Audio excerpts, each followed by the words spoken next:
ರಾಯಚೂರು ಜಿಲ್ಲೆಯ ಮುದಗಲ್ ಬಳಿ ಬೇಸಾಯ ಹೊಲದ ಜಗಳಕ್ಕೆ ವ್ಯಕ್ತಿಯೊಬ್ಬನಿಗೆ ವಿಷ ಕುಡಿಸಿ ಕೊಂದ ಸಂಬಂಧ ಲಿಂಗಸುಗೂರು 3ನೇ ಹೆಚ್ಚುವರಿ ಜಿಲ್ಲಾ ಸೆಷನ್ಸ್ ನ್ಯಾಯಾಲಯವು 10 ಮಂದಿಗೆ ಜೀವಾವಧಿ ಶಿಕ್ಷೆ ವಿಧಿಸಿದೆ.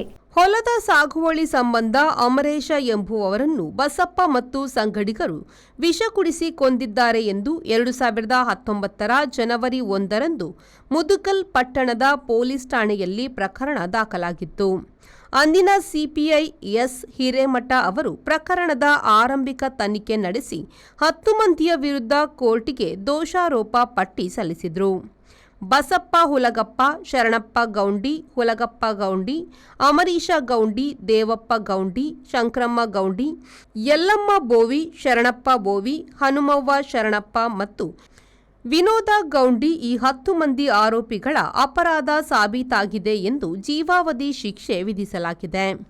ಲಿಂಗಸಗೂರು ನ್ಯಾಯಾಲಯ ಪೀಠದ ಜಸ್ಟಿಸ್ ಬಿಬಿ ಜಕಾತಿಯವರು 10 ಮಂದಿಗೂ ಜೀವಾವಧಿ ಶಿಕ್ಷೆ ವಿಧಿಸಿದ್ದಲ್ಲದೆ ತಲಾ 37,500 ರೂಪಾಯಿ ದಂಡ ವಿಧಿಸಿದ್ದಾರೆ. ಆರ್ಎ ಗಡಕರಿ ಸರ್ಕಾರದ ಪ್ರಾಸಿಕ್ಯೂಷನ್ ಪರ ವಾದಿಸಿದರು.